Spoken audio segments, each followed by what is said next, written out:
आदरणीय अध्यक्ष जी, इस सत्र के प्रारंभ में ही मैं जब मीडिया के साथियों से बात कर रहा था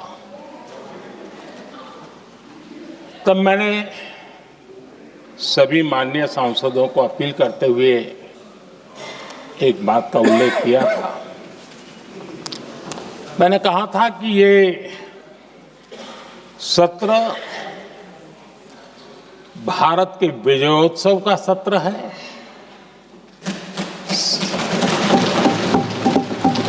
संसद का ये सत्र भारत के गौरवगान का सत्र है।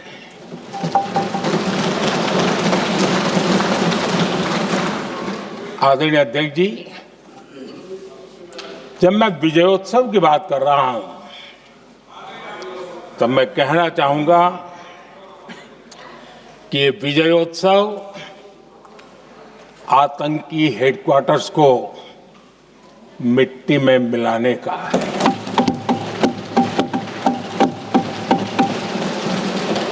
जब मैं विजयोत्सव कहता हूं तो ये विजयोत्सव सिंदूर की सौगंध पूरा करने का है।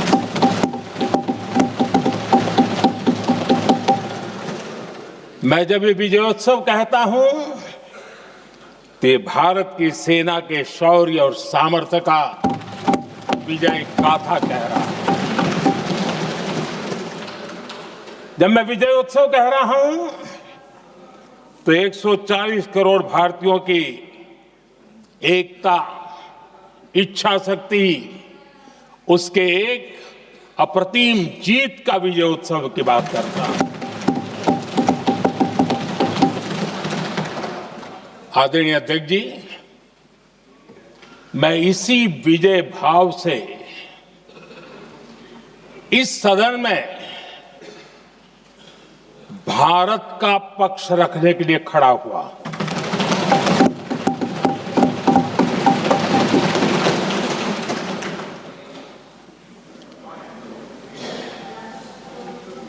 और जिन्हें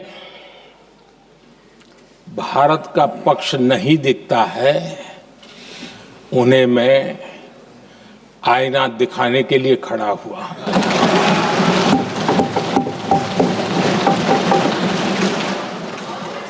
आदरणीय अध्यक्ष जी, मैं 140 करोड़ देशवासियों की भावनाओं में अपना स्वर मिलाने के लिए उपस्थित हुआ हूं।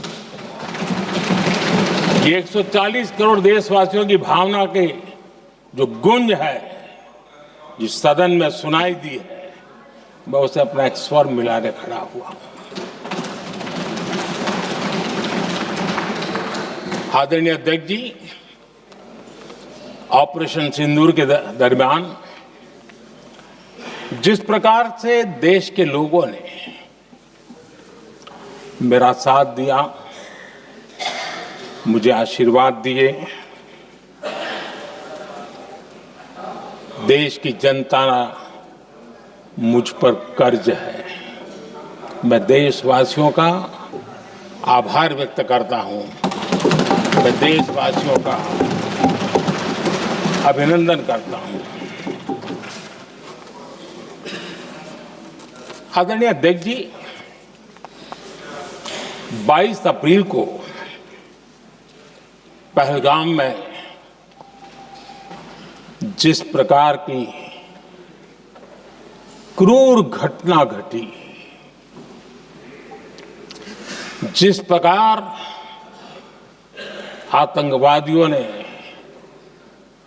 निर्दोष लोगों को उनका धर्म पूछ पूछ करके गोलियां मारी, ये क्रूरता की पराकाष्ठा थी। भारत को हिंसा की आग में झोंकने का ये सुविचारित प्रयास था। भारत में दंगे फैलाने की ये साजिश थी।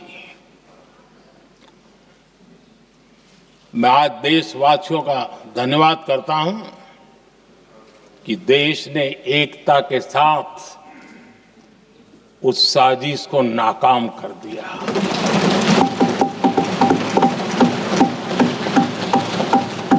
आदरणीय अध्यक्ष जी, 22 अप्रैल के बाद मैंने एक सार्वजनिक रूप से और विश्व को समझ में आए इसलिए कुछ अंग्रेजी में भी वाक्यों का प्रयोग किया था और मैंने कहा था कि हमारा संकल्प है, हम आतंकियों को मिट्टी में मिला देंगे।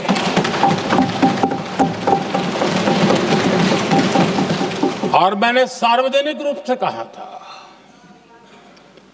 सजा उनके आकाओं को भी होगी और कल्पना से भी बड़ी सजा मिलेगी।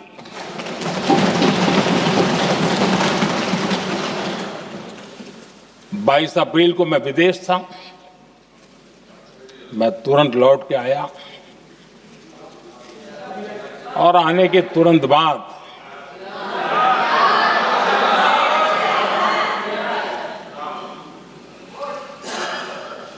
मैंने एक बैठक बुलाई और उस बैठक में हमने साफ साफ निर्देश दिए कि आतंकवाद को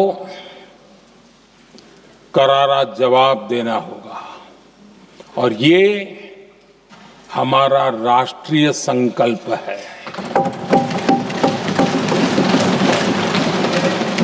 आदरणीय अध्यक्ष जी, हमें हमारे सैन्य बलों की क्षमता पर पूरा विश्वास है,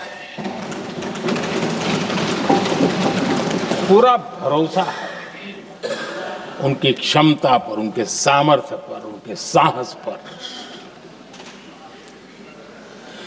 सेना को कार्रवाई की खुली छूट दे दी गई और यह भी कहा गया कि सेना तय करें कब, कहां, कैसे, किस प्रकार से। ये सारी बातें उस मीटिंग में साफ साफ कह दी गई और कुछ बातें उसमें से मीडिया में शायद रिपोर्ट भी हुई है।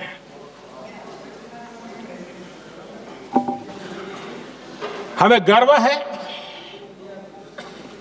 आतंकियों को वो सजा दी और सजा ऐसी है कि आज भी आतंक के उन आकाओं की नींद उड़ी हुई है।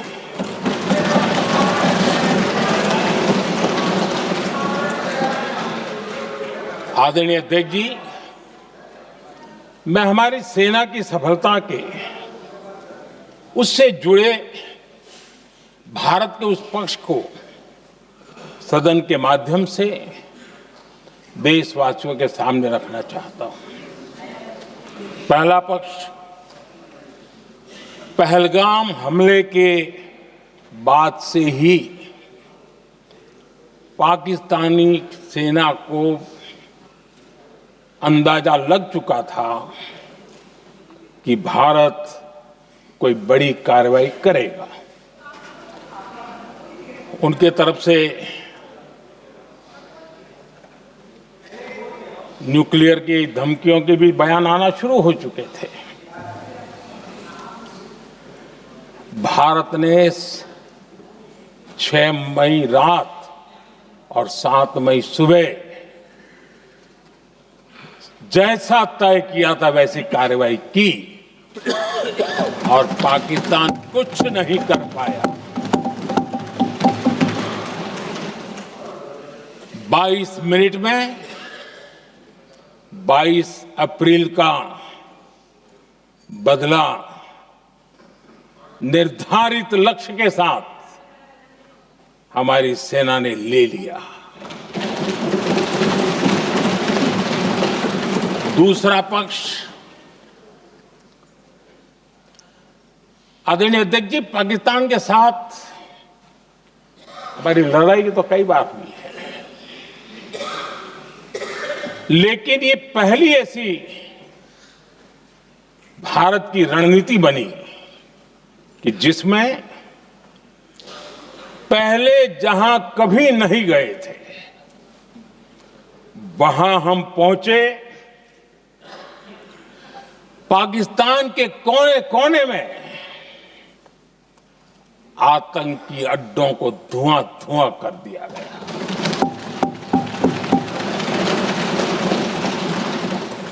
आतंक के गढ़ कोई सोच नहीं सकता कि वहां तक कोई जा सकता है। बहावलपुर और मुर्गे उसको भी जमींदोस्त कर दिया गया। आदरणीय अध्यक्ष जी, हमारे सेनाओं ने आतंकी अड्डों को तबाह कर दिया। तीसरा पक्ष, पाकिस्तान की न्यूक्लियर धमकी को हमने झूठा साबित कर दिया।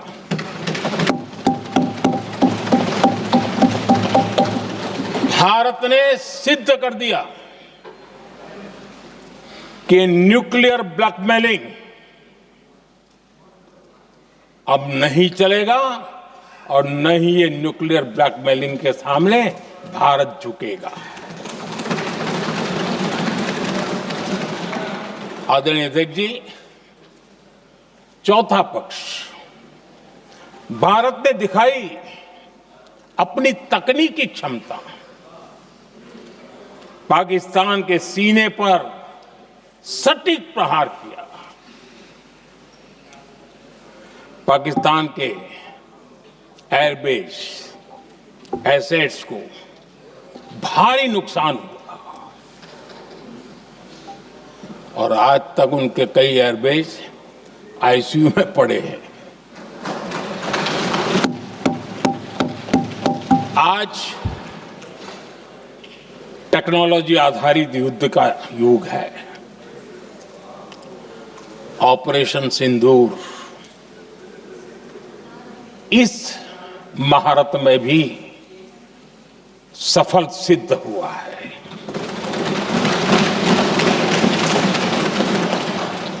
अगर पिछले 10 साल में जो हमने तैयारियां की हैं वो न की होती तो इस तकनीक के युग में हमारा कितना नुकसान हो सकता था, इसका हम अंदाज लगा सकते हैं।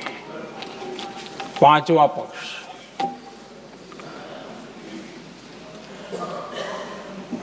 ऑपरेशन सिंदूर के दरमियान पहली बार हुआ जब आत्मनिर्भर भारत की ताकत को दुनिया ने पहचाना। Made in India drone, made in India missile ने पाकिस्तान के हथियारों की पोल खोल करके रख दी।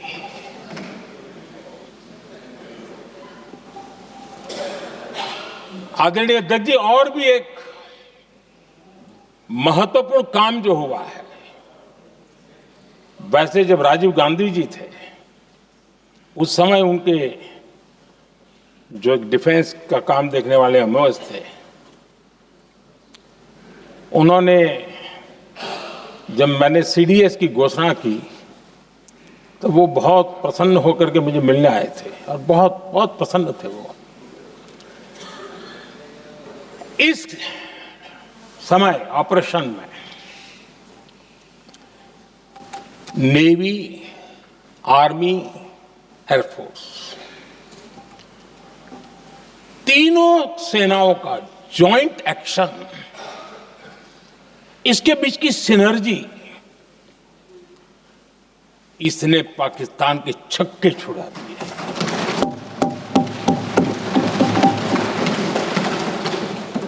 आदरणीय अध्यक्ष जी, आतंक की घटनाएं पहले भी देश में होती थी, लेकिन पहले आतंकवादियों के मास्टरमाइंड निश्चिंत होते थे और वो आगे की तैयारी में लगे रहते थे। उनको पता था कुछ नहीं होगा। लेकिन अब स्थिति बदल गई है। अब हमले के बाद मास्टरमाइंड को नींद नहीं आती। उनको पता है कि भारत आएगा और मार के जाएगा।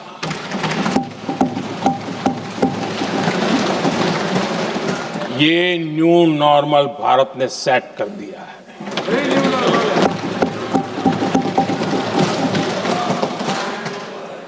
आदरणीय अध्यक्ष जी, दुनिया ने देख लिया कि हमारी कार्यवाही का दायरा कितना बड़ा, स्केल कितना बड़ा। सिंदूर से लेकर के सिंधु तक पाकिस्तान पर कार्रवाई की है। ऑपरेशन सिंदूर ने तय कर दिया कि भारत में आतंकी हमले की उसके आकाओं को और पाकिस्तान को भारी कीमत चुकानी पड़ेगी। अब ऐसे ही नहीं जा सकते। आदरणीय अध्यक्ष जी, ऑपरेशन सिंदूर से स्पष्ट होता है कि भारत ने 3 सूत्र तय किए हैं।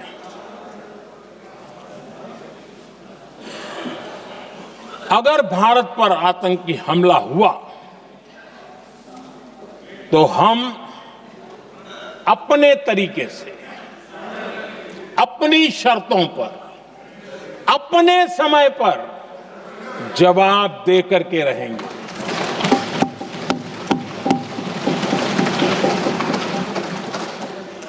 दूसरा, कोई भी न्यूक्लियर ब्लैकमेल अब नहीं चलेगा।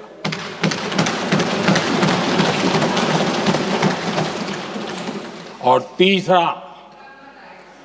हम आतंक की सरपरस्त सरकार और आतंक के आकाओं उनको अलग अलग नहीं देखेंगे।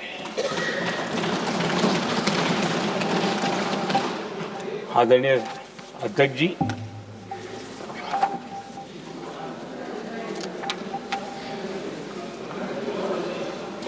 यहां पर विदेश नीति को लेकर के भी काफी बातें कही गई हैं।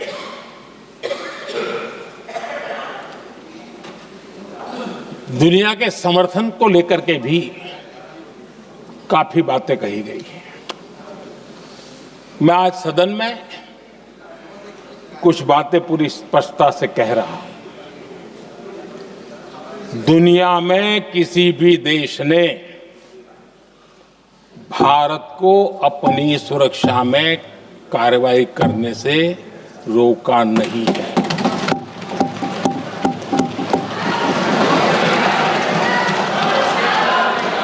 संयुक्त राष्ट्र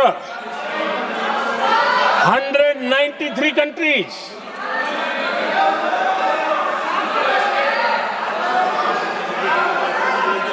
सिर्फ 3 देश 193 कंट्री में सिर्फ 3 देश ऑपरेशन सिंदूर के दौरान पाकिस्तान के समर्थन में बयान दिया था। Only 3 countries. क्वाड हो, ब्रिक्स हो, फ्रांस, रूस, जर्मनी, कोई भी देश का नाम ले लीजिए, तमाम देश दुनिया भर से भारत को समर्थन मिला है।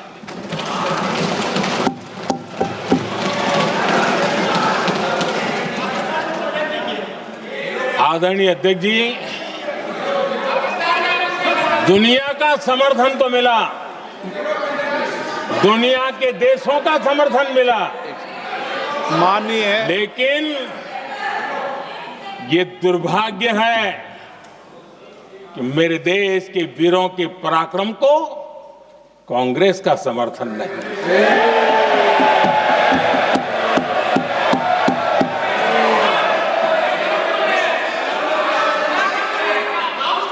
22 अप्रैल के बाद 22 अप्रैल के आतंकी हमले के बाद 3-4 दिन में ही ये उछल रहे थे और कहना शुरू कर दिया, कहां गई 56 इंच की छाती, कहां खो गया मोदी, मोदी तो फेल हो गया। क्या मजा ले रहे थे, उनको लगता है वाह बाजी मार ली। उनको पहलगाम के निर्दोष लोगों की हत्या में भी वो अपनी राजनीति तराशते थे।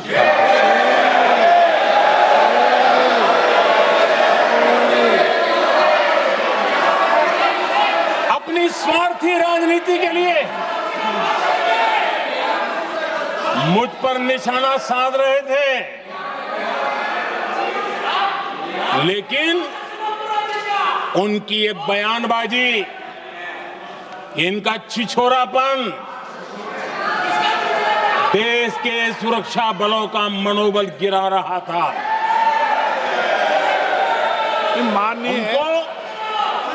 माननीय प्रतिपक्ष के नेता, एक मिनट, प्रतिपक्ष के नेता आपकी बात अपने ध्यान से सुनिए।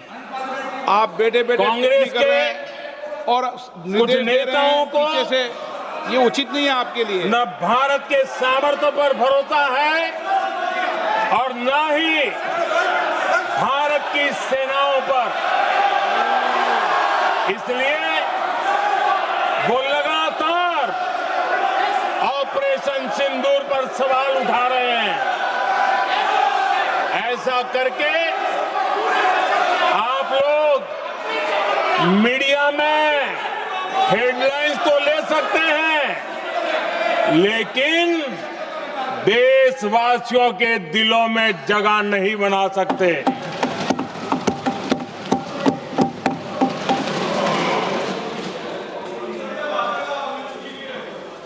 आदरणीय सभापति जी, आदरणीय अध्यक्ष जी, 10 मई को भारत ने ऑपरेशन सिंदूर के तहत हो रहे एक्शन को रोकने की घोषणा की।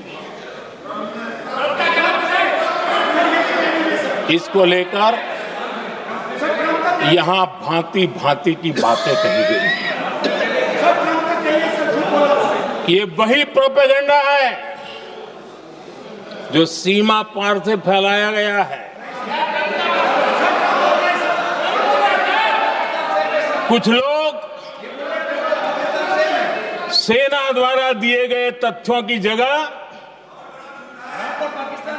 पाकिस्तान के झूठ प्रचार को आगे बढ़ाने में जुटे हुए हैं।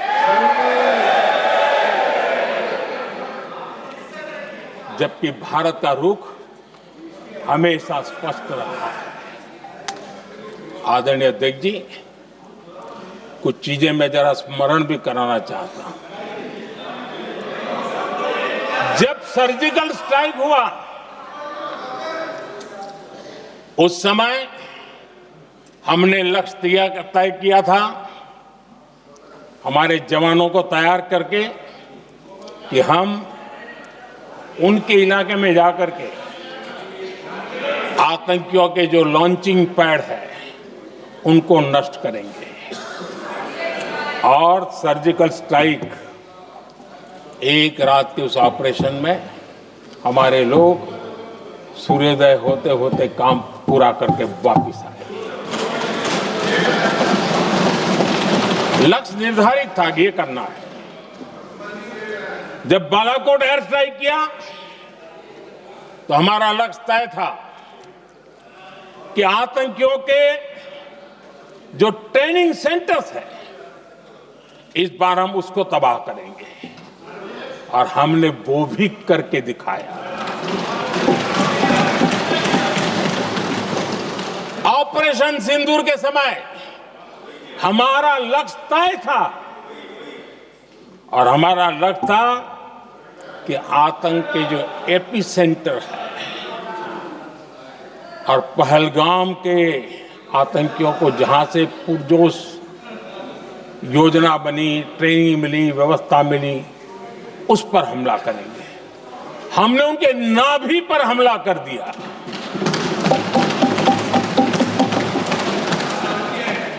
जहां पहलगाम के आतंकियों का रिक्रूटमेंट हुआ, ट्रेनिंग होती थी, फंडिंग होता था, उन्हें टेक्निकल सपोर्ट मिलता था, शस्त्र सरंजाम मिलता था, उस जगह को आइडेंटिफाई किया और हमने सटीक तरीके से ऑपरेशन सिंदूर के तहत आतंकियों की नाभि पे प्रहार कर दिया। और आदरणीय अध्यक्ष जी, इस बार भी हमारी सेना ने 100% लक्ष्यों को हासिल करके देश के सामर्थ्य का परिचय किया।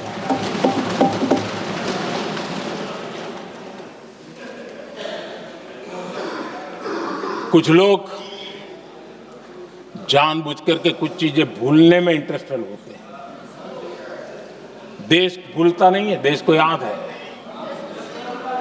6 रात और 7 मई सुबह ऑपरेशन हुआ था और 7 मई को सुबह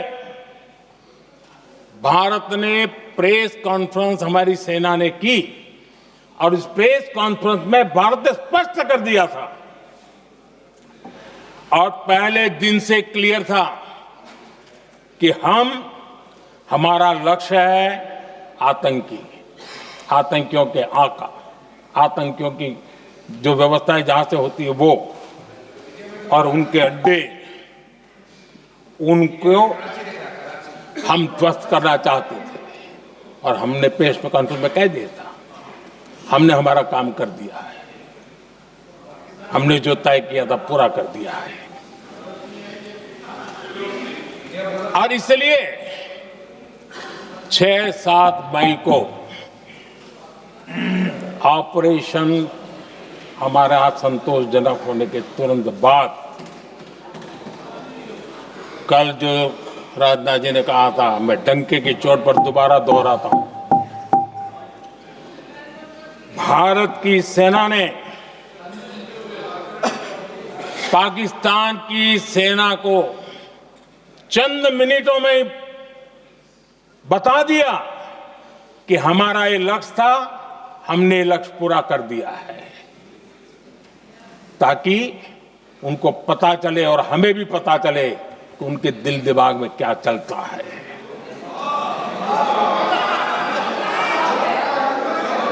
हमने अपना लक्ष्य 100% हासिल कर लिया था और पाकिस्तान में समझदारी होती तो आतंकियों के साथ खुलेआम खड़े रहने की गलती न करता। उसने निर्लज्ज होकर के आतंकवादियों के साथ खड़े रहने का फैसला किया। हम पूरी तरह तैयार थे, हम भी मौके की तलाश में थे, लेकिन हमने दुनिया को बताया था कि हमारा लक्ष्य आतंकवाद है, आतंकवादी आका है, आतंकवादी ठिकाने हैं, वो हमने पूरा कर दिया।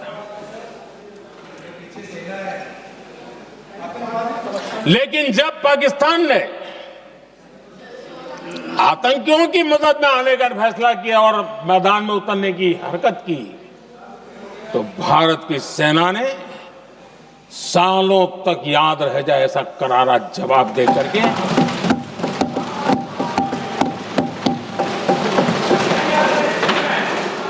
9 मई की मध्य रात्रि और 10 मई की एक प्रकार से सुबह हमारी मिसाइलें उन्होंने पाकिस्तान के हर कोने में प्रचंड प्रहार किया, जिसकी पाकिस्तान ने कभी कल्पना नहीं की थी, और पाकिस्तान को घुटनों पर आने के लिए मजबूर कर दिया।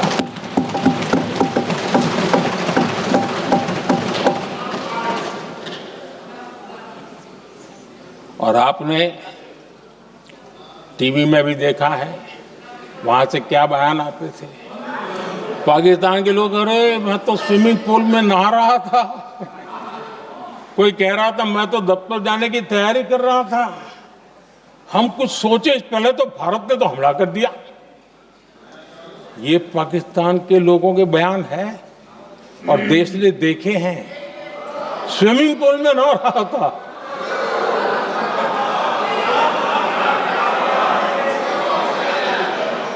और जब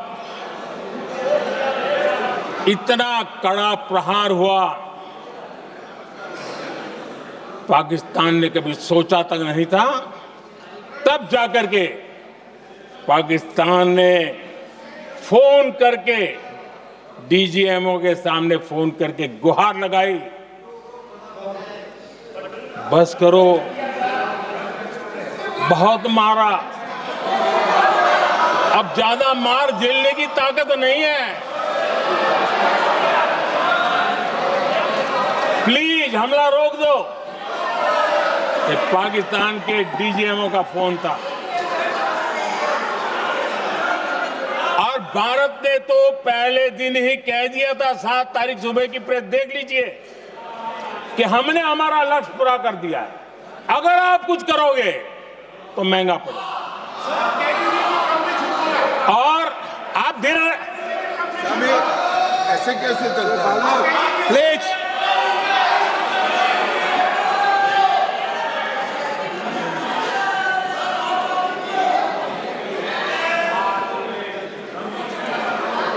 मैं आज दोबारा कह रहा हूं, ये भारत की स्पष्ट नीति थी, सुविचारित नीति थी, सेना के साथ मिलकर के तय की हुई नीति थी, और वे ये थी कि हम आतंक, उनके आका, उनके ठिकाने, ये हमारा लक्ष्य है।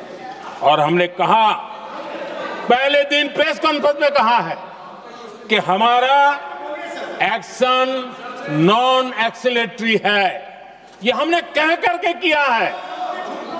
और इसके लिए साथियों हमने हमला रोका।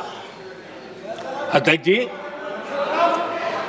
दुनिया के किसी भी नेता ने भारत के ऑपरेशन रोकने के लिए नहीं कहा।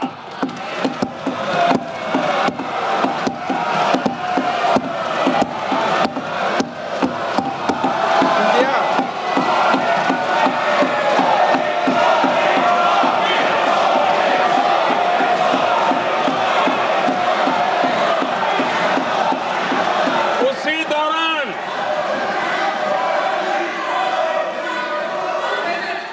9 तारीख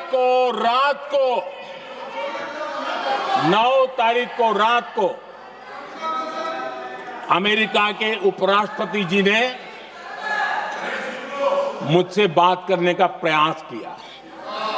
वो घंटे भर कोशिश कर रहे थे, लेकिन मेरी सेना के साथ मीटिंग चल रही थी, तो मैंने उनका फोन उठा नहीं पाया। बाद में मैंने उनको कॉल बैक किया। मैंने कहा कि आपका फोन था, 3-4 बार आपका फोन आ गया, क्या है? तो अमेरिका के उपराष्ट्रपति जी ने मुझे फोन पे बताया कि पाकिस्तान बहुत बड़ा हमला करने वाला है, ये उन्होंने मुझे बताया। मेरा जो जवाब था, जिनको समझ नहीं आता है उनको तो नहीं आएगा,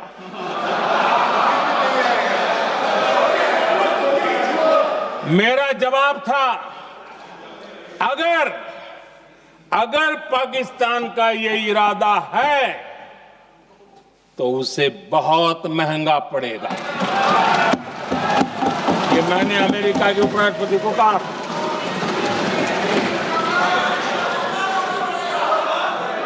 अगर पाकिस्तान हमला करेगा तो हम बड़ा हमला कर करके जवाब देंगे। ये मेरा जवाब था। और आगे मेरा एक वाक्य था, मैंने कहा था हम गोली का जवाब गोले से देंगे। ये 9 तारीख रात की बात है और 9 रात में और 10 सुबह हमने पाकिस्तान को सैन्य शक्ति को तहस नहस कर दिया था। और यही हमारा जवाब था, यही हमारा जज्बा था।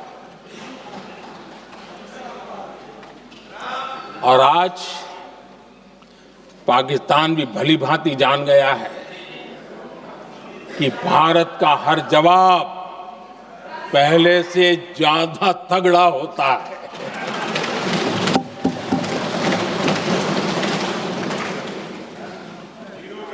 उसे यह भी पता है कि अगर भविष्य में नौबत आई तो भारत आगे कुछ भी कर सकता है। और इसलिए मैं फिर से लोकतंत्र के इस मंदिर में दोहराना चाहता हूं, ऑपरेशन सिंदूर जारी है।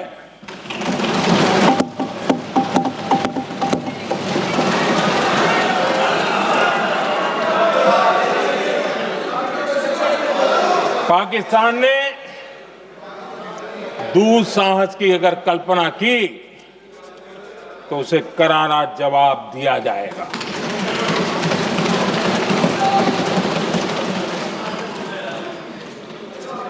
आदरणीय अध्यक्ष जी,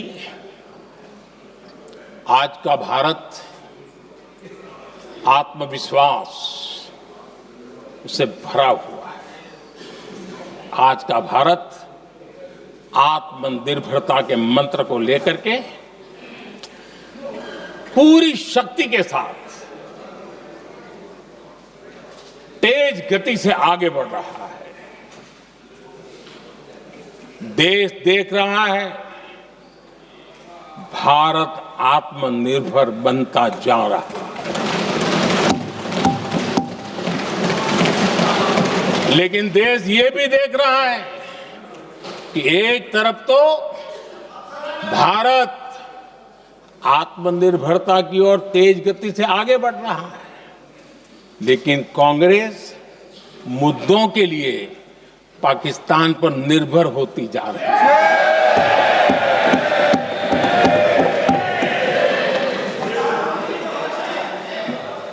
मैं आज पूरा दिन देख रहा था, जो 16 घंटे से जो चर्चा चल रही है, दुर्भाग्य से।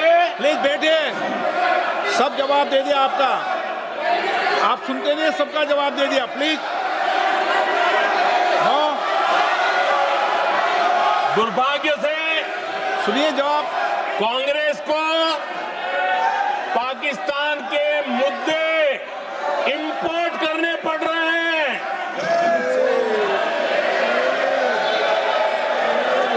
आदरणीय अध्यक्ष जी, आज के वॉरफेयर में इंफॉर्मेशन और नैरेटिव्स की प्लीज बैठिए।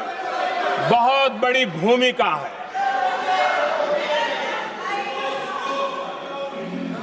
नैरेटिव घड़ करके, एआई का भी भरपूर उपयोग करके सेनाओं के मनोबल को कमजोर करने के खेल भी खेले जाते हैं।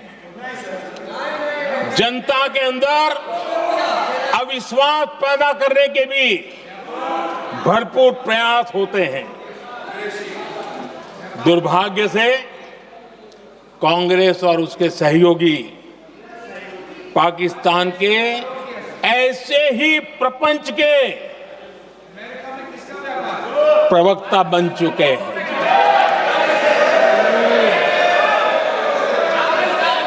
आदरणीय अध्यक्ष जी, देश की सेना ने, आदरणीय अध्यक्ष जी, ये तरीका है देश की सेना ने, बैठिए बैठिए। देश की सेना ने सर्जिकल स्ट्राइक की, बैठिए।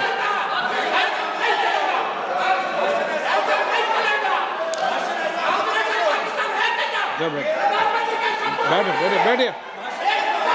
आदरणीय अध्यक्ष जी, देश की सेना ने सफलतापूर्वक सर्जिकल स्ट्राइक की तो तुरंत कांग्रेस वालों ने सेना से सबूत मांगे थे,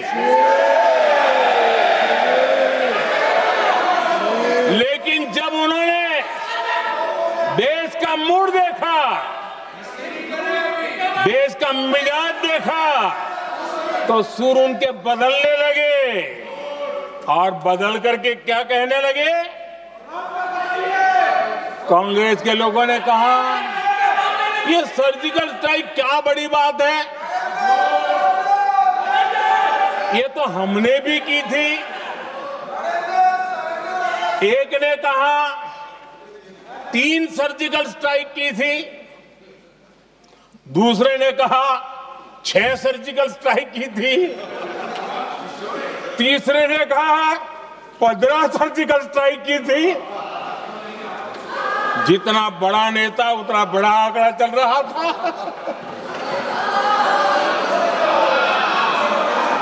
आदरणीय अध्यक्ष जी, इसके बाद बालाकोट में सेना ने एयर स्ट्राइक की। अब एयर स्ट्राइक तो ऐसी थी कि वो कुछ कह नहीं सकते थे, इसलिए ये तो नहीं कहा कि भाई हमने भी की थी। उसमें तो उन्होंने समझदारी दिखाई, लेकिन फोटो मांगने लगे। एयर स्ट्राइक हुई तो फोटो दिखाओ, क्या कहां गिरा, क्या तोड़ा, कितना तोड़ा, कितने मरे, बस यही पूछते रहे। पाकिस्तान भी यही पूछता था, ये भी यही पूछते थे। इतना ही नहीं, आदरणीय अध्यक्ष जी, जब पायलट अभिनंदन पकड़े गए तो पाकिस्तान में तो खुशी का माहौल होना स्वाभाविक था कि उनके हाथ में भारतीय सेना का एक पायलट उनके हाथ लगा था। लेकिन यहां पर भी कुछ लोग थे जो कानों कानों में कह रहे थे अब मोदी फंसा, अब अभिनंदन आए, मोदी ला करके दिखा दे, अब देखते हैं मोदी क्या करता है। आज डंके की चोट पर अभिनंदन वापिस आए।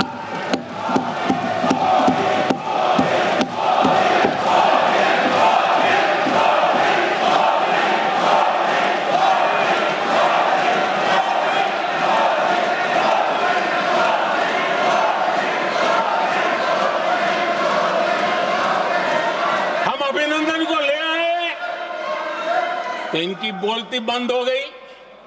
इनको लगा यार ये नसीब वाला आदमी है, हमारा हथियार हाथ से निकल गया। आदरणीय अध्यक्ष जी, पहलगाम हमले के बाद हमारा बीएसएफ का एक जवान पाकिस्तान के कब्जे में गया, तो फिर इनको लगा वाह बड़ा मुद्दा हाथ में आ गया है, अब मोदी फंस जाएगा। अब तो मोदी की फजीयत जरूर होगी। और उनकी इकोसिस्टम ने सोशल मीडिया में बहुत सारी कथाएं वायरल की कि ये बीएसएफ के जवान का क्या होगा, उसके परिवार का क्या होगा, ये वापस आएगा, कब आएगा, कैसे आएगा, न जाने क्या क्या चला दिया। आदरणीय अध्यक्ष जी, बीएसएफ का वो जवान भी आन बान शान के साथ वापस आया।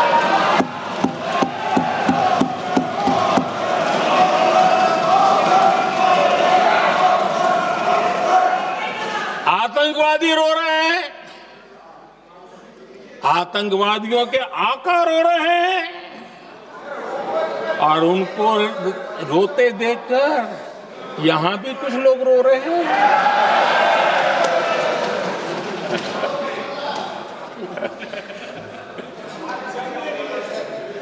अब देखिए, सर्जिकल स्ट्राइक सर्जिकल स्ट्राइक चल रही थी, उसके बाद उन्होंने एक खेल खेलने की कोशिश की, बात जमी नहीं। एयर स्ट्राइक हुई तो दूसरा खेल खेलने की कोशिश की, वो भी जमी नहीं। जब ये ऑपरेशन सिंदूर हुआ तो उन्होंने नया पैंतरा शुरू किया। और क्या शुरू किया? रोक क्यों दिया? पहले तो मानने को तैयार नहीं थे कि मुक्त करते, अब कहते रोक क्यों दिया। वाह रे बयान बहादुरों,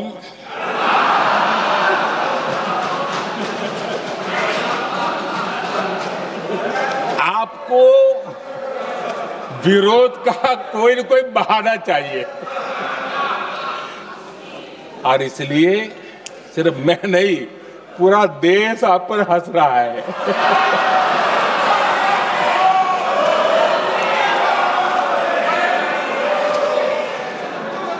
आदरणीय अध्यक्ष जी, सेना का विरोध, सेना के प्रति एक पता नहीं नेगेटिविटी, ये कांग्रेस का पुराना रवैया रहा। देश ने अभी अभी करगिल विजय दिवस मनाया, लेकिन देश पूरी तरह जानता है कि उनके कार्यकाल में और आज तक करगिल के विजय को कांग्रेस ने अपनाया नहीं। न करगिल विजय दिवस मनाया है, न करगिल विजय का गौरव किया। इतिहास साक्षी है अध्यक्ष जी। जब डोकलाम में सैन्य हमारा शौर्य दिखा रहा था, तब कांग्रेस के नेता चुपके चुपके किससे ब्रीफिंग लेते थे, वो सारी दुनिया अब जान गई।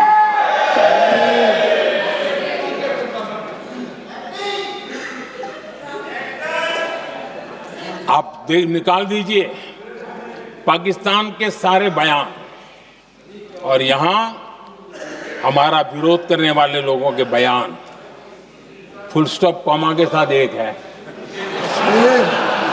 क्या कहेंगे इसको? और बुरा लगता है सच बोलते हैं तो। पाकिस्तान के साथ सुर में सुर मिला दिया जाता है। आदरणीय अध्यक्ष जी, देश हैरान है, कांग्रेस ने पाकिस्तान को क्लीन चिट दे दी है।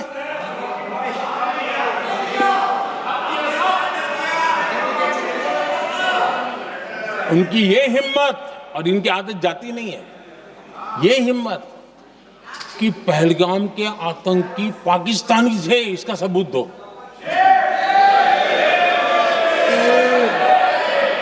क्या कह रहे हो तुम लोग? तो कौन सा तरीका है? और यही मांग पाकिस्तान कर रहा है जो कांग्रेस कर रही है। और आदरणीय अध्यक्ष जी, आज जब सबूतों की कोई कमी नहीं है, सब कुछ आंखों के सामने दिखता है, तब ये हालत है। अगर ये सबूत ना होते तो क्या करती है लोग, आप बताइए। आदरणीय अध्यक्ष जी,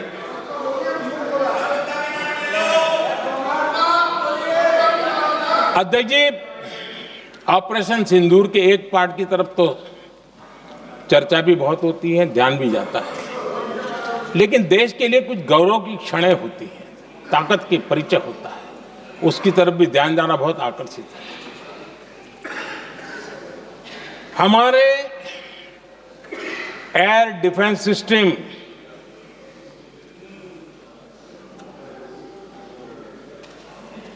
दुनिया में इसकी चर्चा है। हमारे एयर डिफेंस सिस्टम ने पाकिस्तान की मिसाइल और ड्रोन्स उसको तिनके की तरफ बिखेर दिया था।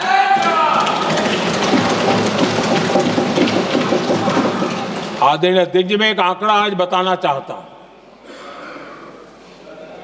पूरा देश गर्व से भर जाएगा। कुछ लोगों का क्या होगा मैं नहीं जानता, पूरा देश गर्व से भर जाएगा। 9 मई को पाकिस्तान ने करीब 1000 मिसाइलों और आर्म ड्रोन्स के भारत पर बहुत बड़ा हमला करने की कोशिश की। 1000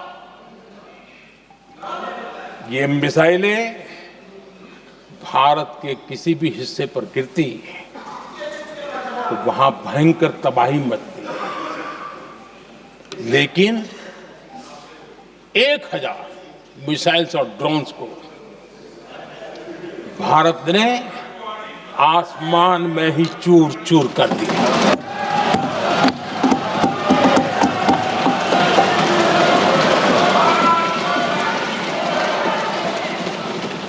हर देशवासी को इससे गर्व हो रहा, लेकिन जैसे कांग्रेस के लोग इंतजार कर रहे थे, कुछ तो गड़बड़ होगी यार, मोदी मरेगा, कहीं तो फंसेगा।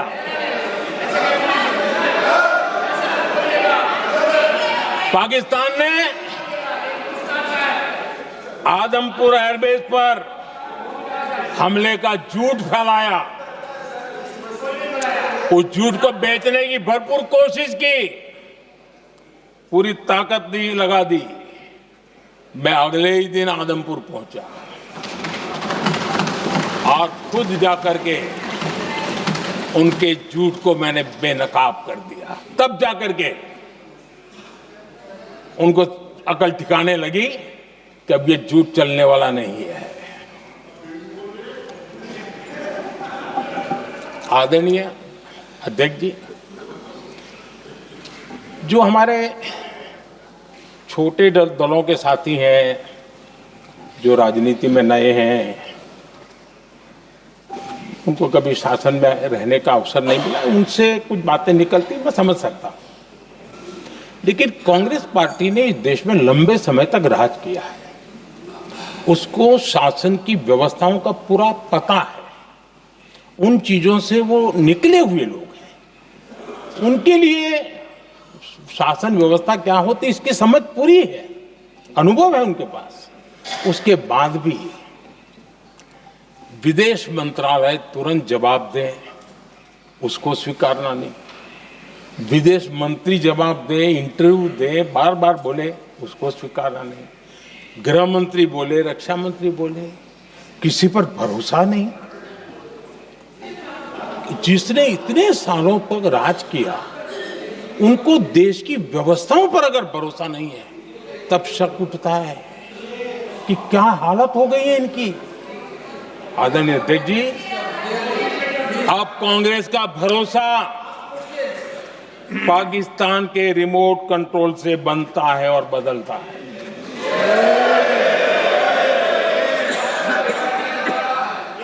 आदरणीय अध्यक्ष जी, एक बिल्कुल कांग्रेस के नए सदस्य, यानी उनको तो क्षमा करनी चाहिए, नए सदस्य को क्या कहेंगे, लेकिन कांग्रेस के आका जो उनको लिख करके देते हैं और उनसे बुलवाते हैं, खुद में हिम्मत नहीं है, उनसे बुलवाते हैं कि ऑपरेशन सिंदूर, ये तो तमाशा था, ये आतंकवादियों ने जिन 26 लोगों को मौत के घाट उतारा था ना, उस भयंकर क्रूर घटना पर ये तेजाब छिड़कने वाला पाप है। तमाशा कहते हो? आपकी असहमति हो सकती है, और ये कांग्रेस के नेता बुलवाते हैं।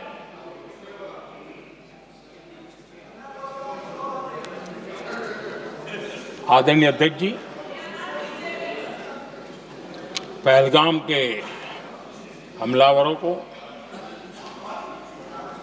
कल हमारे सुरक्षा बलों ने ऑपरेशन महादेव करके अपने अंजाम तक पहुंचाया।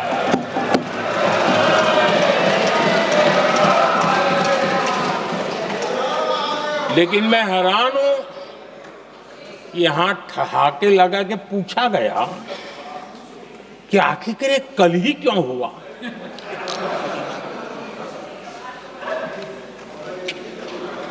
अब ये क्या हो गया है मुझे समझ नहीं आ रहा है। क्या ये ऑपरेशन के लिए कोई सावन महीने का सोमवार ढूंढा गया था क्या?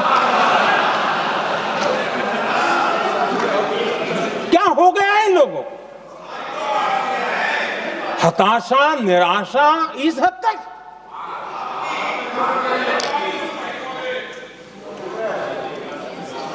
और देखिए मजा, पिछले कई सप्ताह से हाँ ऑपरेशन सिंदूर हो गया तो ठीक है, पहलगाम के आतंकियों का क्या हुआ, पहलगाम के आतंकियों का।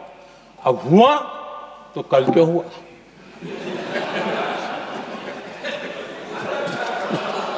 और कल ही क्यों हुआ? क्या हाल है अध्यक्ष जी का। आदरणीय अध्यक्ष जी,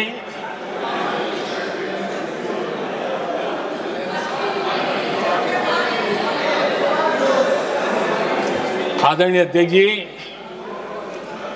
शास्त्रों में कहा गया है, हमारे शास्त्रों में कहा गया है, शस्त्रेण रक्षिते राष्ट्रे, शस्त्रेण रक्षिते राष्ट्रे शास्त्र चर्चा प्रवर्तते। अर्थात जब राष्ट्र शस्त्र से सुरक्षित होते हैं तभी वहां शास्त्र की, ज्ञान की चर्चाएं जन्म ले पाती है। जब सीमा पर सेनाएं मजबूत होती है तभी लोकतंत्र प्रखर होता है। आदरणीय अध्यक्ष जी, ऑपरेशन सिंदूर बीते दशक में भारत की सेना के सशक्तिकरण का एक साक्षात प्रमाण है। ऐसे ही नहीं हुआ है। कांग्रेस के शासन के दौरान सेनाओं को आत्मनिर्भर बनाने के संबंध में सोचा तक नहीं जाता था। आज भी आत्मनिर्भर शब्द की मजाक उड़ाई जाती है। वैसे वो महात्मा गांधी से आया हुआ है, लेकिन आज भी मजाक उड़ाई जाती है। हर रक्षा सौदे में कांग्रेस अपने मौके खोजती रहती थी।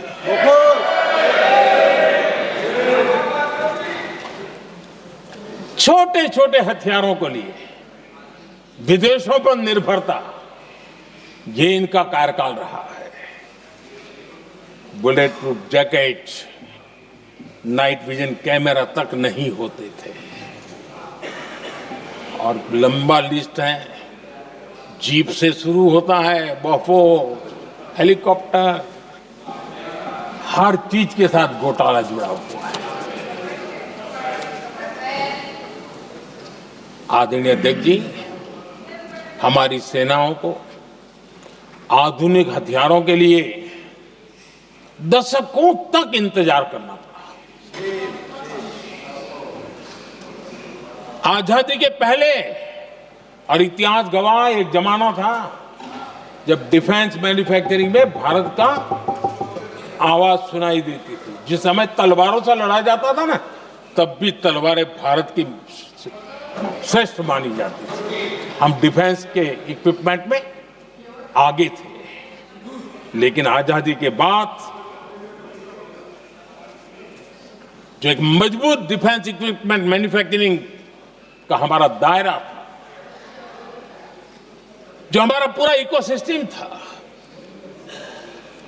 उसको सोच समझ करके तबाह कर दिया गया। उसको दुर्बल किया गया।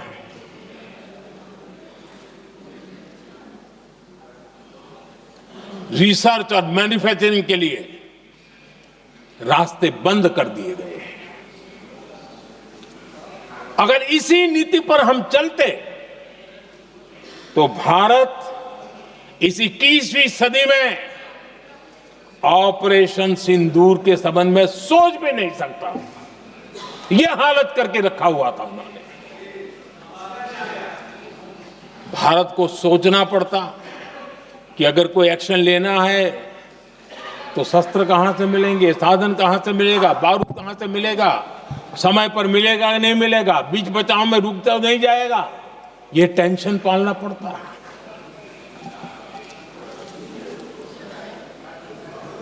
आदरणीय अध्यक्ष जी, बीते एक दशक में मेक इन इंडिया हथियार सेना को मिले, उन्होंने इस ऑपरेशन में बहुत निर्णायक भूमिका निभाई।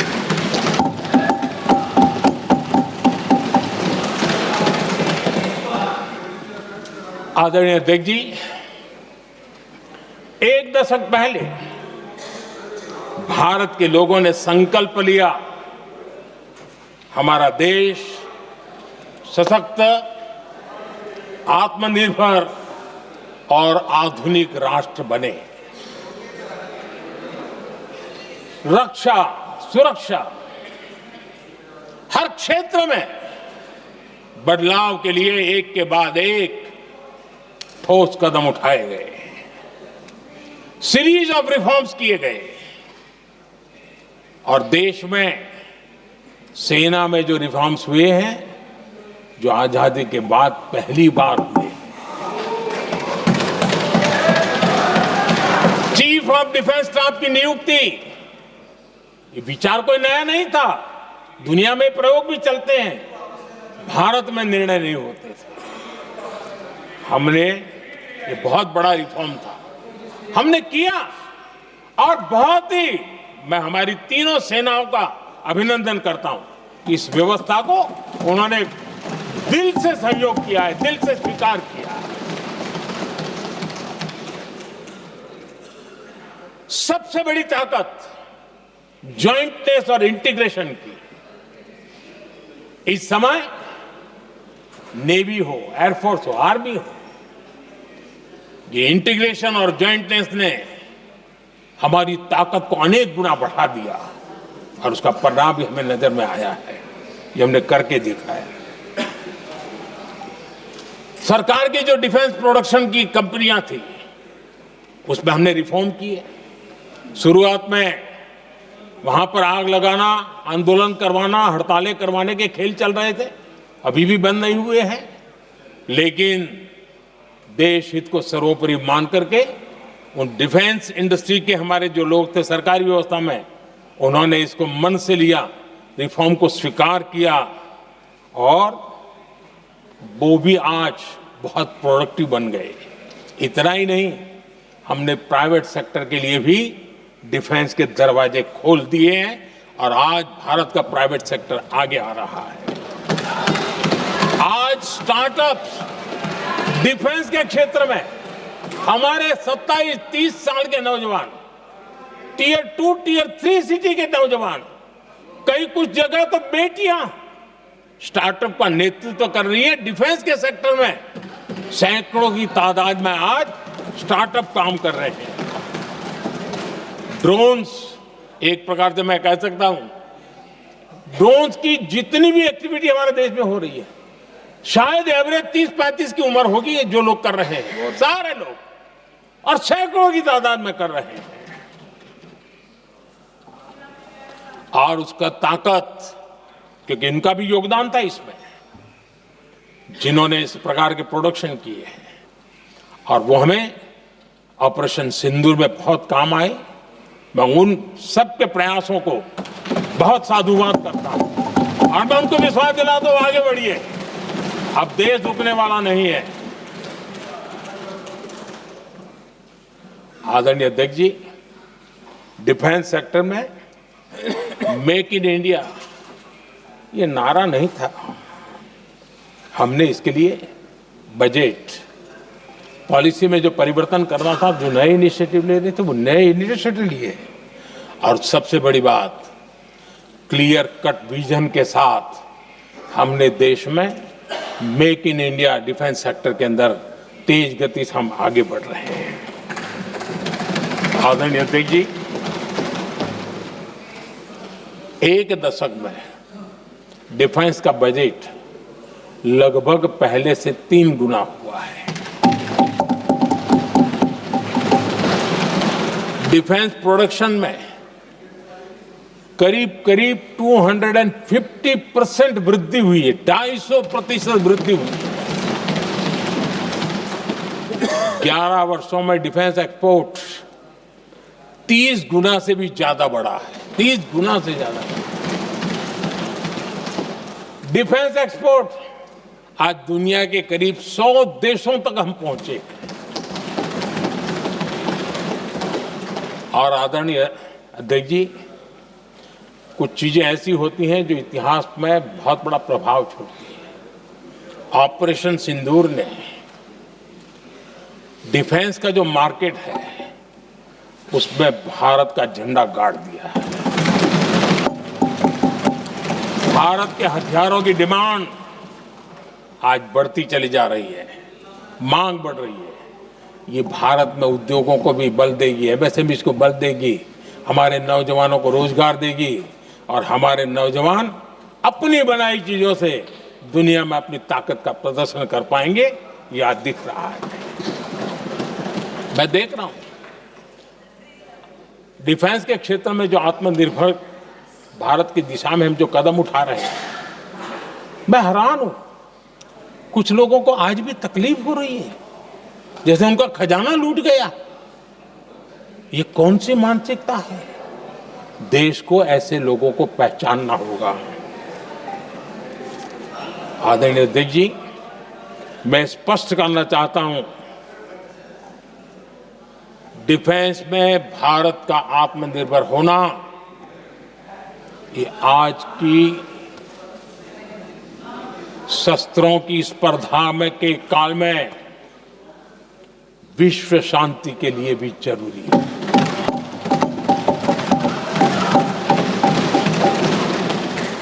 मैं पहले भी कह चुका हूं, भारत युद्ध का नहीं, बुद्ध का देश है।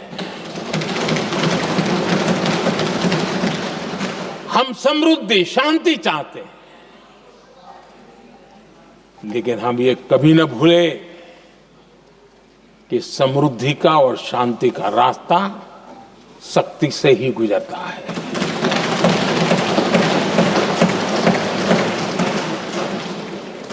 आदरणीय अध्यक्ष जी, हमारा भारत छत्रपति शिवाजी महाराज, महाराजा रणजीत सिंह, राजेंद्र चोला, महाराणा प्रताप, लसित बोरफुकन और महाराजा सुहेलदेव का देश है।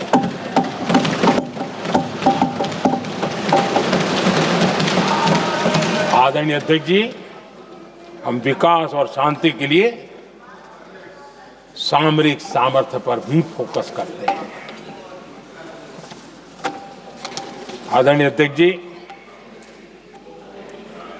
कांग्रेस के पास नेशनल सिक्योरिटी का विजन न पहले था और आज तो सवाल ही नहीं उठता है।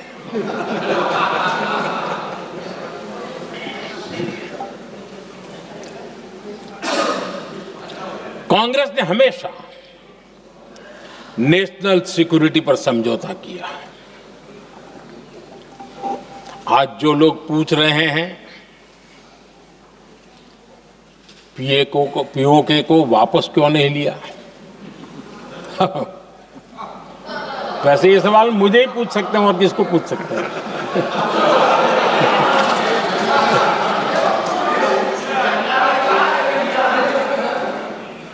लेकिन इसके पहले जवाब देना होगा पूछने वालों को।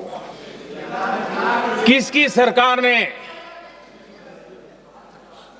पीओके पर पाकिस्तान को कब्जा करने का अवसर दिया? जवाब साफ है, जवाब साफ है। जब भी मैं नेहरू जी की चर्चा करता हूं तो कांग्रेस और उसका पूरा इकोसिस्टम बिलबिला जाता है, पता नहीं क्या है। आदरणीय अध्यक्ष जी, हम एक शेर सुना करते थे, मुझे ज्यादा इसका ज्ञान तो नहीं है लेकिन सुनते थे। लम्हों ने खता की और सदियों ने सजा पाई। आजादी के बाद से ही जो फैसले लिए गए उनकी सजा आज तक देश भुगत रहा है।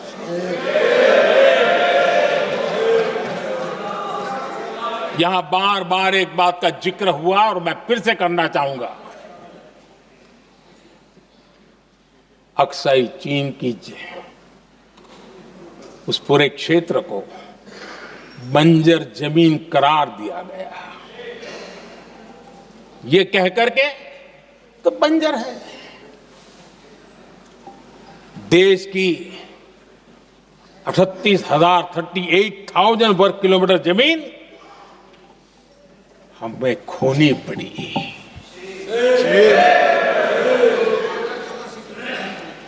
आदरणीय अध्यक्ष जी,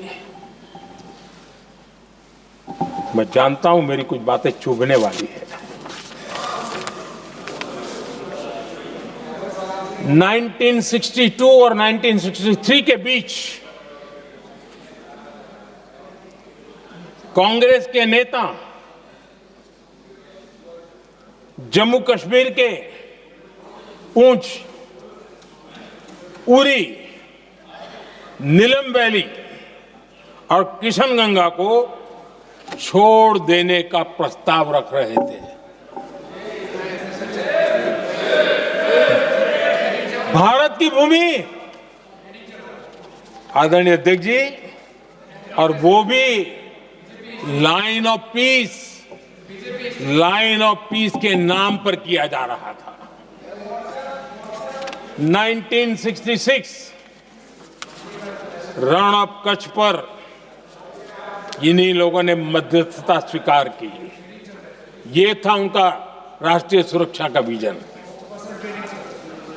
एक बार फिर उन्होंने भारत का करीब 800 वर्ग किलोमीटर क्षेत्र पाकिस्तान को सौंप दिया, जिसमें छड़बेट भी शामिल है, कि कहीं उसको छड़ा बेट भी कहते हैं। 1965 की जंग में हाजीपीर पास को हमारी सेना ने वापस जीत लिया था, लेकिन कांग्रेस ने उसे फिर लौटा दिया। 1971 पाकिस्तान के 93,000 फौजी हमारे पास बंदी थे। पाकिस्तान का हजारों वर्ग किलोमीटर एरिया हमारी सेना ने कब्जा किया था। हम बहुत कुछ कर सकते थे, विजय की स्थिति में थे। उस दौरान अगर थोड़ी सा विजन होता, थोड़ी सी समझ होती, तो पीओके वापस लेने का निर्णय हो सकता। वो मौका था, वो मौका भी छोड़ दिया गया। अरे इतना ही नहीं, इतना सारा जब सामने टेबल पर था, अरे कम से कम करतारपुर साहब को तो ले सकते थे, वो ही नहीं कर पाया।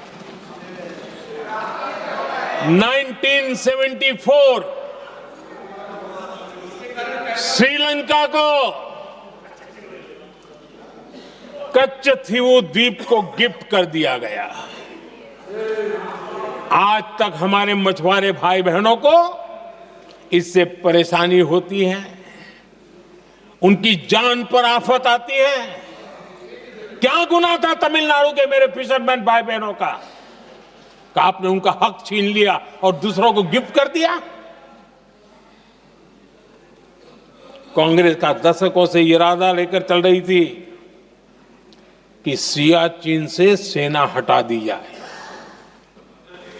आदरणीय अध्यक्ष जी, 2014 में देश ने इनको मौका नहीं दिया, वरना आज सियाचिन भी हमारे पास नहीं होता।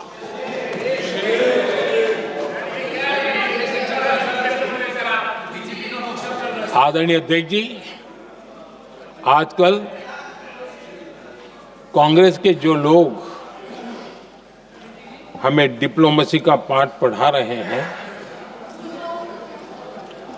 मैं उन्हें उनकी डिप्लोमेसी याद दिलाना चाहता हूं ताकि उनको भी कुछ याद रहे, पता चले।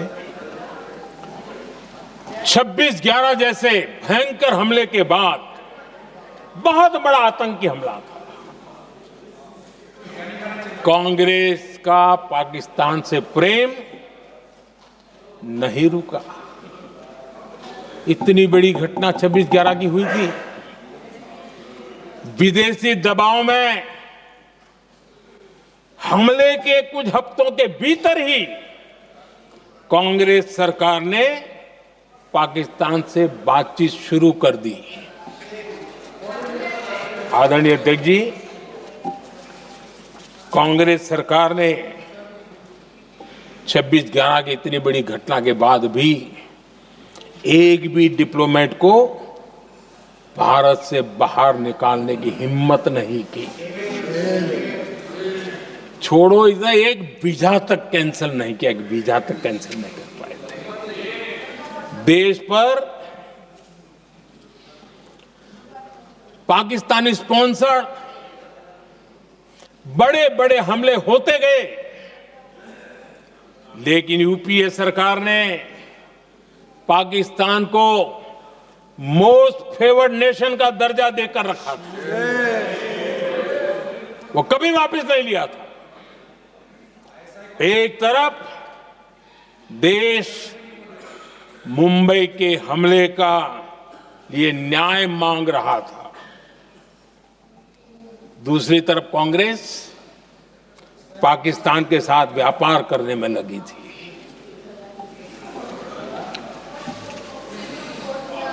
पाकिस्तान वहां से खून की होली खेलने वाले आतंकियों को भेजते रहे और कांग्रेस यहां अमन की आश के मुशायरे किया करती थी। मुशायरे होते थे। हमने आतंकवाद और अमन की आस का ये वन वे ट्रैफिक बंद कर दिया।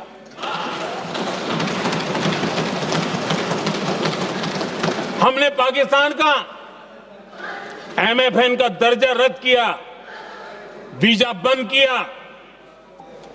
हमने अटारी वाघा बॉर्डर को बंद कर दिया। आदरणीय अध्यक्ष जी,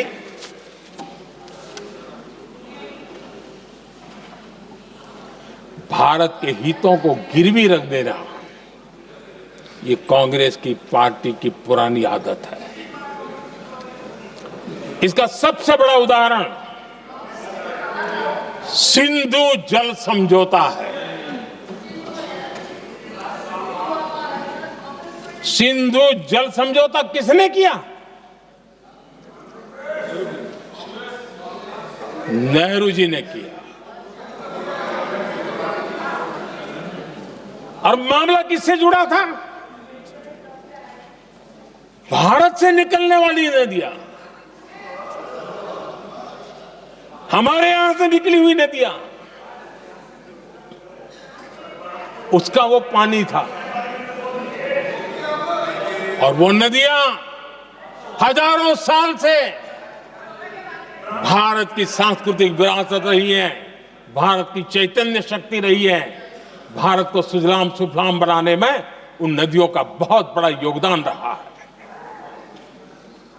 सिंधु नदी जो सदियों से भारत की पहचान हुआ करती थी, उसी से भारत जाना जाता था। लेकिन नेहरू जी और कांग्रेस ने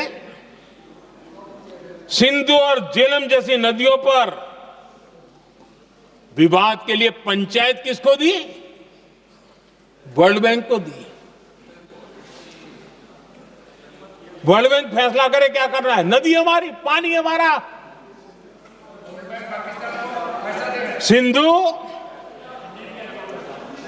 सिंधु जल समझौता सीधा सीधा भारत की अस्मिता और भारत के स्वाभिमान के साथ किया गया बहुत बड़ा धोखा था।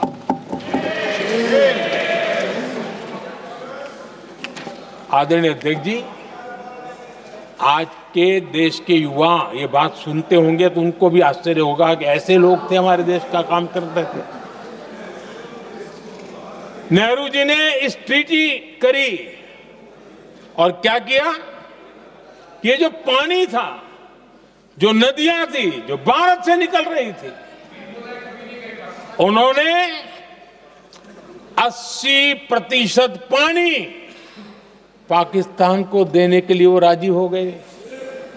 और इतना बड़ा हिंदुस्तान, उसको सिर्फ 20% पानी। कोई मुझे समझाए भाई ये कौन सी बुद्धिमानी थी? कौन सा देश हित था? कौन सी डिप्लोमेसी थी? क्या हालत करके बना के रखा था आप लोगों ने? इतनी बड़ी आबादी वाला हमारा देश, हमारे यहां से निकलती हुई ये नदियां, और सिर्फ 20% पानी, और 80% पानी उन्होंने उसको दिया जो देश खुलेआम भारत को अपना दुश्मन करार कर देता रहा है, दुश्मन कहता रहा। और ये पानी पर किसका हक था? हमारे देश के किसानों का, हमारे देश के नागरिकों का। हमारा पंजाब, हमारा जम्मू कश्मीर देश के एक बहुत बड़े हिस्से को इन्होंने पानी के संकट में धकेल दिया, इस एक कारण से। और राज्यों के भीतर भी पानी को लेकर के आपस में संघर्ष पैदा हुई है, प्रतिस्पर्धा पैदा हुई, और उनका जिस पर हक था उस पर पाकिस्तान मौज करता रहा। और ये दुनिया में अपनी डिप्लोमेसी के पाठ पढ़ाते रहते हैं। आदरणीय अध्यक्ष जी, अगर ये ट्रीटी न होती तो पश्चिमी नदियों पर कई बड़ी परियोजनाएं बनती। पंजाब, हरियाणा, राजस्थान और दिल्ली, वहां के किसानों को भरपूर पानी मिलता, पीने के पानी की कोई समस्या नहीं रहती। औद्योगिक प्रगति के लिए भारत बिजली बना पाता। इतना ही नहीं, नेहरू जी ने इसके उपरांत करोड़ों रुपए भी दिए ताकि पाकिस्तान नहर बना सके।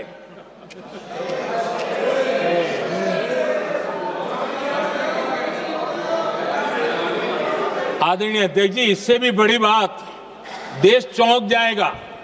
ये चीजें छिपाई गई है, दबा दी गई है।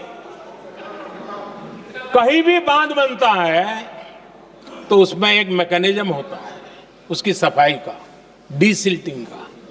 उसमें जो मिट्टी भर जाती है, बाकी घास वगैरह आकर के भर जाता है तो उसकी कैपेसिटी कम होती है, तो उसकी सफाई के लिए यानी इनबिल्ट व्यवस्था होती है। नेहरू जी ने पाकिस्तान के कहने पर यह शर्त स्वीकार की है कि इन बांध में जो मिट्टी आएगी, कूड़ा कचरा आएगा और बांध भर जाएगा, इसकी सफाई नहीं कर सकते, डीसिल्टिंग नहीं कर सकते हैं। बांध हमारे यहां, पानी हमारा, लेकिन निर्णय पाकिस्तान का कि आप डिसिल्टिंग नहीं कर सकते। इतना ही नहीं, जब इस बार मैं डिटेल में गया तो एक बांध तो ऐसा है कि जहां ये डिसिल्टिंग के लिए जो गेट होता है ना, उसको वेल्डिंग कर दिया गया है ताकि कोई गलती से भी खोल करके मिट्टी को निकाल ना दे। पाकिस्तान ने नेहरू जी से लिखवा लिया था कि भारत बिना पाकिस्तान की मर्जी अपने बांधों में जमा होने वाली मिट्टी साफ नहीं करेगा, डिसिल्टिंग नहीं करेगा। ये समझौता देश के खिलाफ था और बाद में नेहरू जी को भी ये गलती माननी पड़ी। इस समझौते में निरंजन दास गुलाटी करके एक सज्जन उसमें जुड़े हुए थे। उन्होंने एक किताब लिखी है। उस किताब में उन्होंने लिखा है कि फरवरी 1961 में नेहरू ने उनसे कहा था, गुलाटी, मुझे उम्मीद थी कि यह समझौता अन्य समस्याओं के समाधान का रास्ता खोलेगा, लेकिन हम वहीं हैं जहां पहले थे। ये नेहरू जी ने कहा। नेहरू जी केवल तत्कालिक प्रभाव देख पा रहे थे, इसलिए उन्होंने कहा कि हम वहीं के वहीं हैं, लेकिन सच्चाई ये कि इस एग्रीमेंट के कारण देश बहुत पिछड़ गया, देश बहुत पीछे चल गया और देश का बहुत नुकसान हुआ। हमारे किसानों को नुकसान हुआ, हमारी खेती को नुकसान हुआ। और नेहरू जी उस डिप्लोमेसी को जानते थे जिसमें किसान का कोई वजूद ही नहीं था। यह हाल करके रखा था उन्होंने। आदरणीय अध्यक्ष जी, पाकिस्तान आगे दशकों तक भारत के साथ युद्ध और छद्म युद्ध, प्रॉक्सी वॉर करता ही रहा, लेकिन कांग्रेस की सरकारों ने बाद में भी सिंधु जल समझौते की तरफ देखा तक नहीं, नेहरू जी की गलती को सुधारा तक नहीं। आदरणीय अध्यक्ष जी, लेकिन अब भारत ने पुरानी गलती को सुधारा है, ठोस निर्णय लिया है। भारत ने नेहरू जी द्वारा किए गई बहुत बड़ी ब्लंडर, सिंधु जल समझौते को देश हित में, किसानों के हित में एबेंस में रख दिया है। देश का अहित करने वाला ये समझौता अब इस रूप में आगे नहीं चल सकता। भारत ने तय कर दिया है, खून और पानी साथ साथ नहीं बह सकते।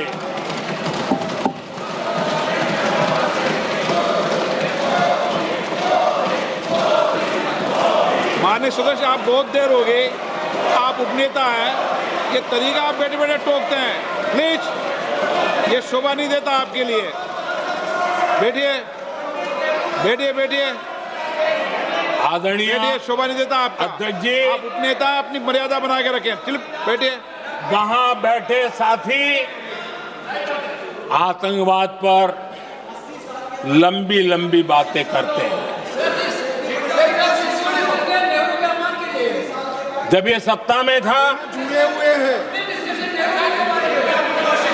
जब इनको राज करने का अवसर मिला था, तब देश का हाल क्या है, क्या रहा था, वो आज भी देश भूला नहीं है। 2014 से पहले देश में असुरक्षा का जो माहौल था, अगर वो आज याद भी करे ना तो लोग सिहर जाते हैं। आदरणीय अध्यक्ष जी, हम सबको याद है, जो नई पीढ़ी के बच्चे हैं उनको पता नहीं है, हम सबको पता है। हर जगह पर अनाउंसमेंट होता था, रेलवे स्टेशन पर जाओ, बस स्टैंड पर जाओ, एयरपोर्ट पर जाओ, बाजार में जाओ, मंदिर में जाओ, कहीं पर भी जाओ, जहां भी भीड़ होती है, कोई भी लावारिस चीज दिखे छूना मत, पुलिस को तुरंत जानकारी देना, वो बम हो सकता है। हम 2014 तक यही सुनते आए थे, ये हालात करके रखा था। देश के कोने कोने में यही हाल था। माहौल ये था कि जैसे कदम कदम पर बम बिछे हैं और खुद को ही नागरिकों ने बचाना है, उन्होंने हाथ ऊपर कर दिए थे, अनाउंस कर दिया। आदरणीय अध्यक्ष जी, कांग्रेस की कमजोर सरकारों के कारण देश को कितनी जानें गंवानी पड़ी, हमें अपनों को खोना पड़ा। आदरणीय अध्यक्ष जी, आतंकवाद पर ये लगाम लगाई जा सकती थी। हमारी सरकार ने 11 साल में ये करके दिखाया, एक बहुत बड़ा सबूत है। 2004 से 14 के बीच जो आतंकी घटनाएं होती थी, उन घटनाओं में बहुत बड़ी कमी आई है। इसलिए देश भी जानना चाहता है, अगर हमारी सरकार आतंकवाद पर नकेल कस सकती है तो कांग्रेस सरकारों की ऐसी कौन सी मजबूरी थी कि आतंकवाद को फलने फूलने दिया। आदरणीय अध्यक्ष जी, कांग्रेस के राज में आतंकवाद अगर फला फूला है तो उसका एक बड़ा कारण इनकी तुष्टीकरण की राजनीति है, वोट बैंक की राजनीति है। जब दिल्ली में बाटला हाउस एनकाउंटर हुआ, कांग्रेस के एक बड़ी नेता के आंख में आंसू थे, आतंकवादी मारे गए इसके कारण। और वोट पाने के लिए इस बात को हिंदुस्तान के कोने कोने में पहुंचाया गया। आदरणीय अध्यक्ष जी, 2001 में देश की संसद पर हमला हुआ था। तब कांग्रेस के एक बड़े नेता ने अफजल गुरु को बेनिफिट ऑफ डाउट देने की बात कही थी। आदरणीय अध्यक्ष जी, मुंबई में 26/11 का इतना बड़ा आतंकी हमला हुआ, एक पाकिस्तानी आतंकी जिंदा पकड़ा गया। पाकिस्तान की मीडिया ने, दुनिया ने यह स्वीकार किया कि यह पाकिस्तानी है, लेकिन यहां कांग्रेस पार्टी इतना बड़ा पाकिस्तान का पाप, इतना बड़ा पाकिस्तानी आतंकी हमला, और ये क्या खेल खेल रहे थे? वोट बैंक की राजनीति के लिए क्या कर रहे थे? कांग्रेस पार्टी इसको भगवा आतंक सिद्ध करने में जुटी हुई है।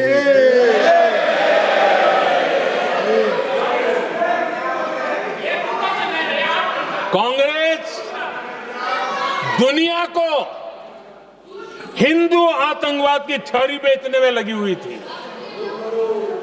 कांग्रेस के एक नेता ने अमेरिका के बड़े राजनयिक को यहां तक कह दिया था कि लश्कर-ए तोयबा से भी बड़ा खतरा भारत के हिंदू ग्रुप है। ये कहा गया था तुष्टीकरण के लिए कांग्रेस ने जम्मू कश्मीर में भारत का संविधान, बाबा साहब आंबेडकर का संविधान, उसे जम्मू कश्मीर में पैर नहीं रखने दिए, इन्होंने घुसने नहीं दिया, उसे बाहर रखा। तुष्टीकरण और वोट बैंक की राजनीति के लिए कांग्रेस हमेशा देश की सुरक्षा को बलि चढ़ाती रही। आदरणीय अध्यक्ष जी, तुष्टीकरण के लिए ही कांग्रेस ने आतंकवाद से जुड़े कानूनों को कमजोर किया। गृहमंत्री जी ने आज विस्तार से सदन में कहा है, इसलिए मैं इसको रिपीट करना नहीं चाहता। आदरणीय अध्यक्ष जी, मैंने इस सत्र की शुरुआत में आग्रह किया था, मैंने कहा था कि दल हित में हमारे मत मिले न मिले, दल हित में हमारे मत मिले न मिले, देश हित में हमारे मन जरूर मिलने चाहिए। पहलगाम की विभीषिका ने हमें गहरे घाव दिए हैं, उसने देश को झकझोर दिया है।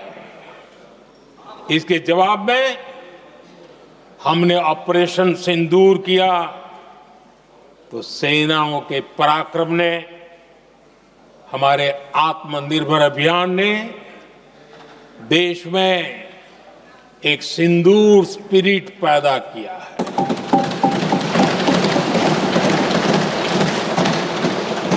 ये सिंदूर स्पिरिट हमने तब भी देखी जब दुनिया भर में हमारे प्रतिनिधि मंडल भारत की बात बताने गए। मैं उन सभी साथियों को बहुत बहुत बधाई देता हूं। आपने बहुत ही प्रभावी ढंग से भारत की बात डंके की चोट पर दुनिया के सामने रखी। लेकिन मुझे दुख इस बात का है, हैरानी भी है, जो खुद को कांग्रेस के बड़े नेता समझते हैं, उनके पेट में दर्द हो रहा है कि भारत का पक्ष दुनिया के सामने क्यों रखा गया। शायद कुछ नेताओं को सदन में बोलने पर भी पाबंदी लगा दी गई। आदरणीय अध्यक्ष जी, इस मानसिकता से बाहर निकलने की जरूरत है।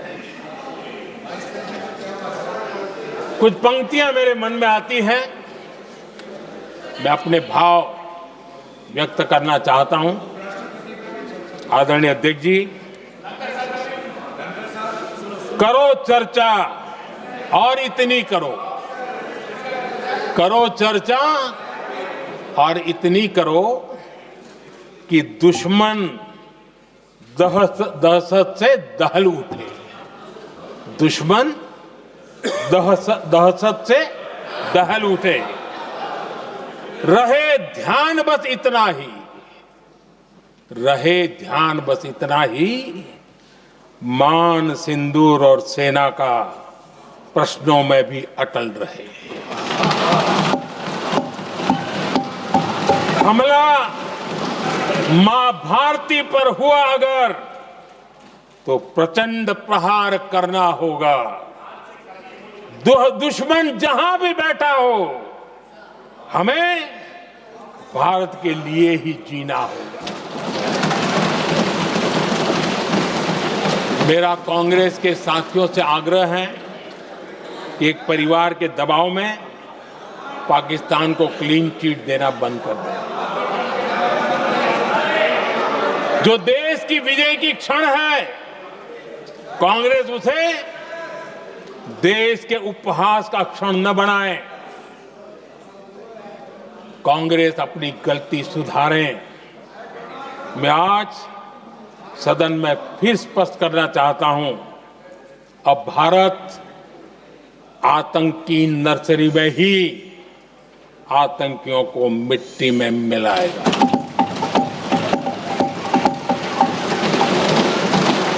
हम पाकिस्तान को भारत के भविष्य खेलने नहीं देंगे और इसलिए ऑपरेशन सिंदूर खत्म नहीं हुआ है, ऑपरेशन सिंदूर जारी है। और ये पाकिस्तान के लिए भी नोटिस है, वो जब तक भारत के खिलाफ आतंक का रास्ता रोकेगा नहीं, तब तक भारत एक्शन लेता रहेगा। भारत का भविष्य सुरक्षित और समृद्ध होगा, यही हमारा संकल्प है। इसी भाव के साथ मैं फिर से सभी सदस्यों को सार्थक चर्चा के लिए धन्यवाद देता हूं और आदरणीय अध्यक्ष जी, मैंने भारत का पक्ष रखा है, भारत के लोगों की भावनाओं को व्यक्त किया है। मैं सदन का फिर से आभार व्यक्त करता हूं। बहुत बहुत धन्यवाद।